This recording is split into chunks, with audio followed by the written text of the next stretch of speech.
Are you aiming for a math score above 700 on the SAT? If you're one of the students who want to improve your math performance for a standardized test or school test, make sure to stay tuned. With the right strategies, you can reach and even surpass your goal. I'm going to share my study guide to help you elevate your math score to new heights. My name is Johan Shin and I was an instructor for the SAT math program and currently teaching math courses at Rutgers University. Tip number 1. Master the fundamental. The SAT math section is built on 4 foundations of basic concepts including algebra, advanced algebra, problem and data analysis, and geometry and trigonometry. Before you start studying, it is important to first know what will be on your test so that you don't waste your time studying for something that will not be on your test. Khan Academy has great resources listing all topics that will be covered on the SAT math exam and practice problems for each topic. I'll put a link to the comment section so that you can go in and start studying right away. If you don't know where to start with your study, look through at least 3 problems for each section and see how you do. If you get all of the 3 questions right, feel free to move on to the other topics that you're not sure of. If you get one wrong, make sure to come back to review the problem you got wrong and redo it so that you don't repeat that same mistake. If you got all of the questions wrong, start learning about the basic concept of that topic. The key here is that you don't have to start from the basics for all topics because that is not time efficient. Focus your time on topics that you got 1 question or 0 question right so that you can spend more time covering your weakness rather than repeating your strength. Tip number 2, practice with purpose. It's not just about doing more problems, but about practicing strategically. If you want to increase your score dramatically, focus on covering a big gap rather than a small hole. Let's say your accuracy is 90% in algebra but 60% in geometry. Solving 20 algebra problems and 5 geometry problems will not improve your score. Solve 5 algebra problems and 20 geometry problems so that you are used to solving geometry problems. SAT math is not necessarily hard, but rather new types of problems that were not presented to you before. You already have the content knowledge, but you just have to get used to solving in SAT format.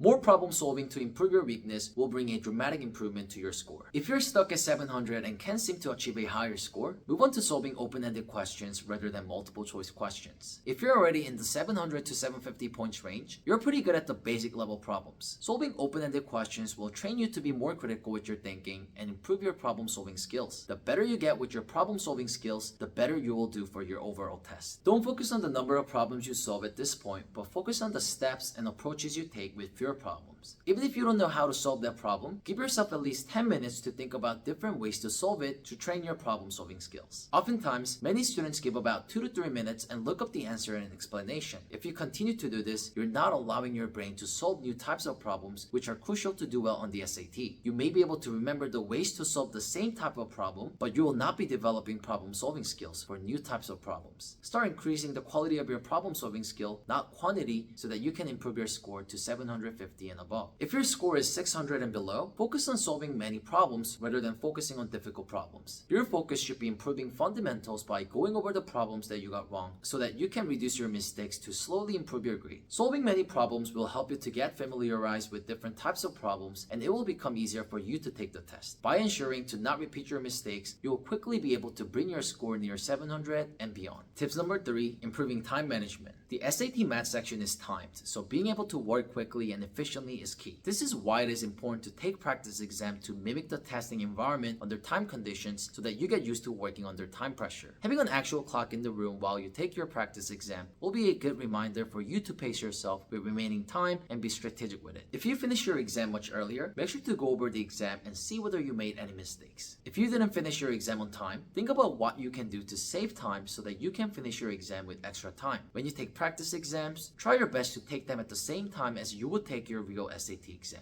Studies have shown that mock examinations stimulate the actual examination environment, allowing students to become familiar with the format, time, constraints, and question types to reduce anxiety levels and increase confidence. My special tip for time management skill is to assign time for each problem. For SAT math, you will get 70 minutes for solving 44 questions, which comes out to be about 1 minute and 35 seconds per question. If you spend beyond 1 minute and 35 seconds on a problem, just skip it and go to the next questions since you can come back later once you finish your exam early. Being stuck with a question for a long time may not give you enough time for you to finish the whole test and make you more anxious, which could impact your overall performance. So give yourself about 1 minute and 35 seconds for each problem and don't be afraid to skip to the next question. Taking the SAT allowed me to get numerous scholarships that made it possible for me to finish college and graduate school without owning any money. Mastering the fundamentals, practicing with strategies, and managing time will help you boost your your SAT score beyond 700. With consistent effort and smart study habits, you can achieve your target score and open doors for new and better opportunities. Thank you so much for watching this video, and later.